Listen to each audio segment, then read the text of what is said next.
the teachers cheer him on. MC asks what was after leaving. Fujikura answers that it's probably because the master has donated a large amount of funds to the school. MC asks about it, and Fujikura says that there are almost 10 trillion, for which MC says never mind, he knew it. So it becomes like this, and all the students are gazing towards him. MC says that this is the same as last night's party. As he is introduced to the classes, the teacher asks the students to clap onto him as all the students are glaring towards him.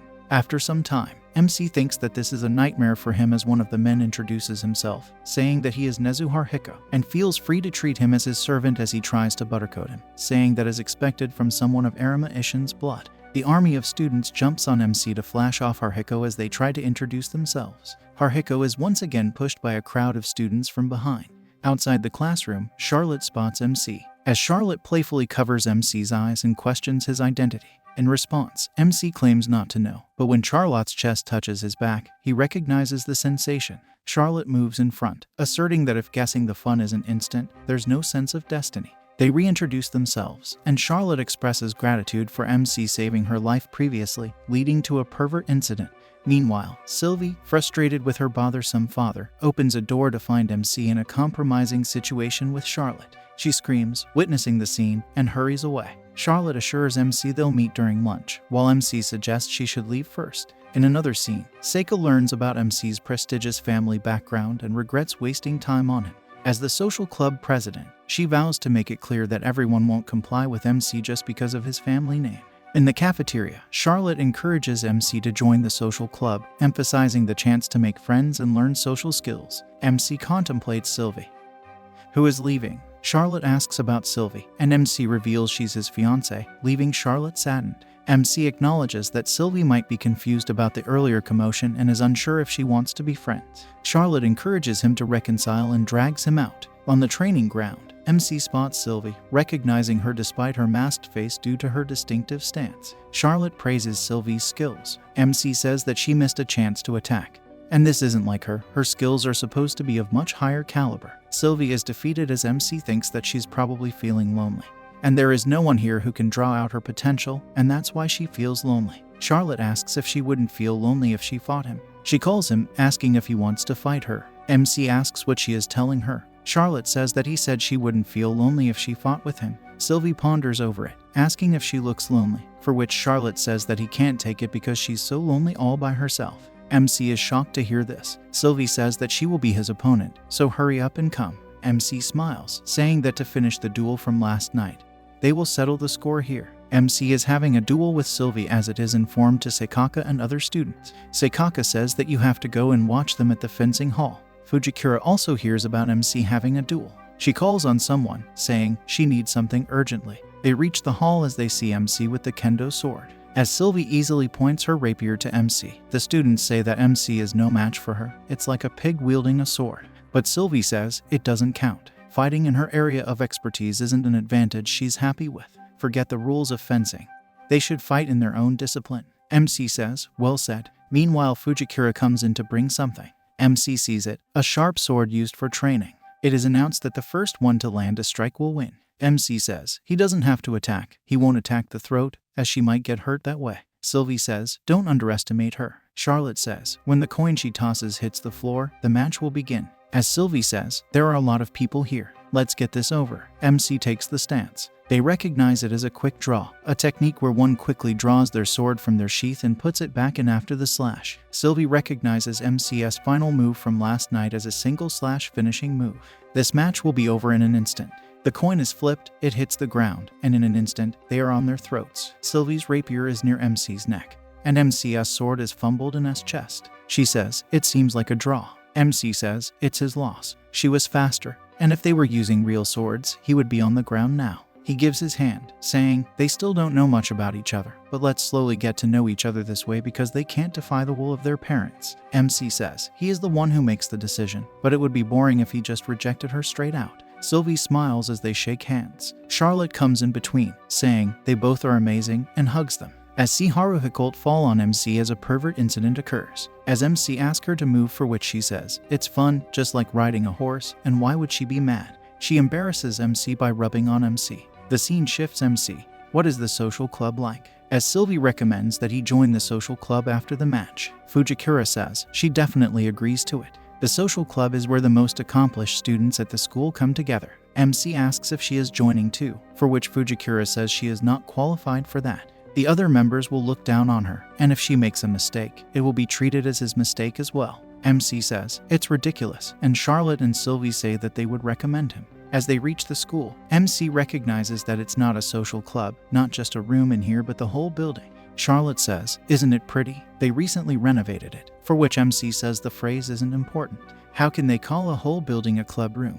As they move into the building, seeing the lavish club, a girl approaches them, recognizing Sylvie and Charlotte. She asks, who might MC be? MC is introduced as Arima Tepe. As one of the men in the hall observes, no wonder his sounds sound so familiar. It's Haruhiko saying that it isn't MC as he comes in, saying that even here in the Shuvu Academy, only the chosen allied can join the social club, and of course, it's just natural for him to be here. Seika comes in to throw Haruhiko down, pointing towards MC and asking what he's doing here, as this place is off limits for non-members and he can't just wander in here. Sylvie comes in between, saying, is this the proper way to greet someone, or does she dislike him that much? Seika says she isn't the one she asked, and Sylvie asks if she's going too far. One of their colleagues questions why both Charlotte and Sylvie are at the club, noting that they rarely visits. Seika suggests that the colleague seems overly eager at the mention of the Arima name, akin to her less reputable friends. Sylvie expresses disappointment in having friends associated with her father's connections, while Charlotte finds the sudden tension odd. Seika mentions MC's arrogance is attempting to override the special members of the club and questions if he's trying to exploit his way in.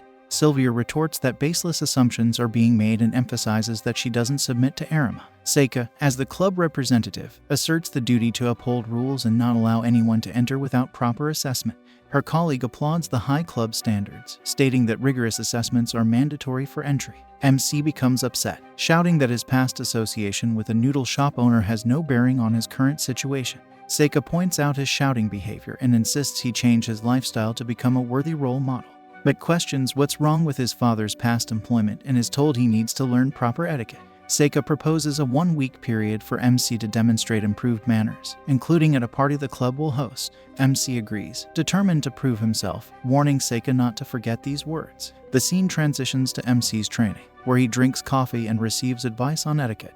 In the castle, Fujika serves MC coffee, questioning his sleeplessness. MC reflects on his past memories with his parents and acknowledges the unexpected turn of events leading him to the social club. He recalls his initial goal, recognizing the need for allies. Fujikura reassures him that Charlotte, Sylvia, and she herself are his allies. She shares her backstory, having been taken in by the master after losing her parents, and encourages MC to start with achievable goals, gradually working hard. Believing in those words, she worked hard, and she wants to do her best to help the Arima family, as she's grateful to the master, and now she has become his successor's personal maid. As MC says, that is becoming his personal maid something to be happy about, for which Fujikura say that master has high expectations of her as he's waiting for him to mature. And it makes her really happy to be at his side for that, and being needed by someone is what gives her life meaning regardless of how big or small it is, as she apologizes, saying that she said too much, as MC says that it isn't like that, as he is happy to say that there is no other way but to start with things he can do right now.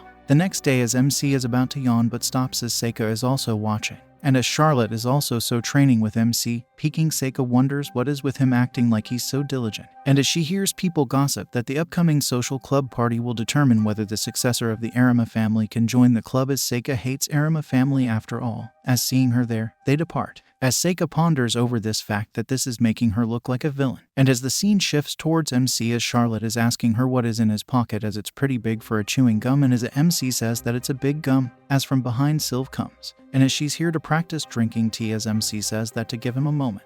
As MC demonstrates his drinking skills, Sylvie suggests he do it more elegantly, noting that it looks strange otherwise. She proposes he add a bit of finesse to his actions, as there's no one else at her level in the school, just for a change of pace. MC acknowledges Sylvia's impressive fencing skills and agility. Sylvie remarks on MC's quick draw technique and swordplay, praising the combination of power and elegance. Fujikura agrees, suggesting MC incorporate elegance into what he already knows. MC acknowledges this insight, thanking Fujikura. Charlotte intervenes, suggesting they start anew, preparing for the decisive moment.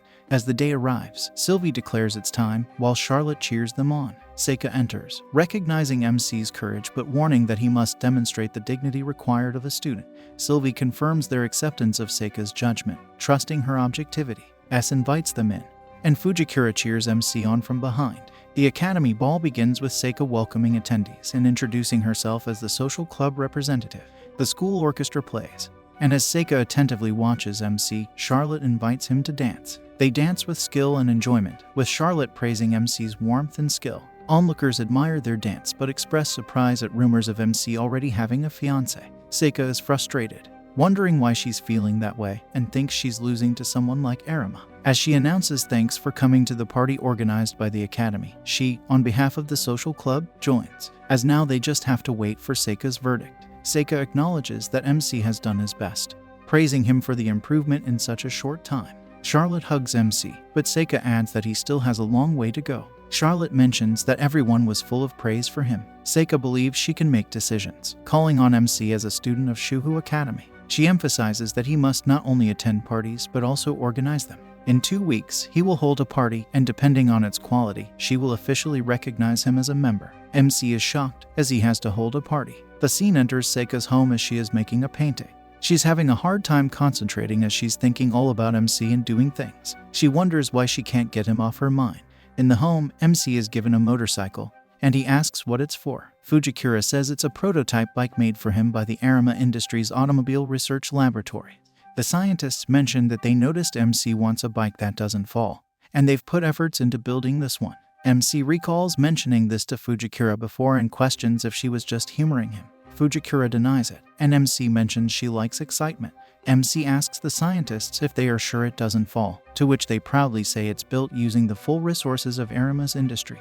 MC kicks onto the bike, and it jumps to get back. He finds it creepy and expresses that he doesn't want it, making the scientists cry. In the social club building, Charlotte queries if MC is preoccupied, and he denies it, mentioning his infrequent attendance at parties and lack of knowledge on organizing one. She notes MC never attended parties before coming to the school. MC clarifies that he does attend birthday and Christmas parties, but Charlotte points out the differences in party culture. They discuss Seika's role as a president, and one colleague criticizes MC, labeling him a pig and highlighting Seika's prestigious background as the daughter of a corporation president and a top young designer and model. Upon learning about Rose, Seika's brand, MC admits her ignorance and praises Seika for not bragging. Seika bursts in, upset about what MC said, and Haruhiko enters, expressing loyalty. Seika warns Haruhiko about making inappropriate comments. MC questions Seika's behavior, and she dismisses his involvement.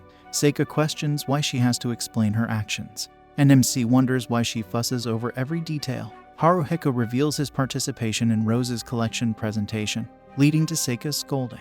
As the scene shifts to night in the limousine, MC asks Fujikura why Seika sees him as an enemy. Fujikura is unsure and suggests asking his grandfather for clarification, leaving MC contemplating whether it's appropriate to do so. At the grandfather's house, Mr. Ishin asks how school is going. MC mentioned that he doesn't know if he's doing well or not, but he's getting there step by step. Mr. Ishin asks about Van Hassen's daughter, and MC says she's a good girl. He doesn't really think of her as a fiancé, but they have become friends. Mr. Ishin mentions that he is pretty easygoing, to which MC says, yeah, he's going at his own pace. Mr. Ishin asks what he wants to talk about, assuming he didn't come here just to chat. MC says there's a girl named Haojuan Seika at his school, and he asks if Mr. Ishin knows her. Mr. Ishin ponders over it, and the scene shifts to the next day. MC is approached by Fujikura, who gives him information about Seika. MC thanks him and wonders how he can show this to her when she hates him so much. He gets interrupted as Haruhiko comes in, saying that he's ill and mentioning that it was freezing cold in the morning. MC can't make out what he's saying, and Haruhiko sneezes, thinking he should have worn his jacket. MC asks if he caught a cold, to which he says it's probably because he stayed up too late last night. Haruhiko sneezes and a rainbow is made again and feels very cold, and Fujikura hugs MC, feeling scared from him. MC says at this rate, he will get a fever. After some time, Haruhiko says to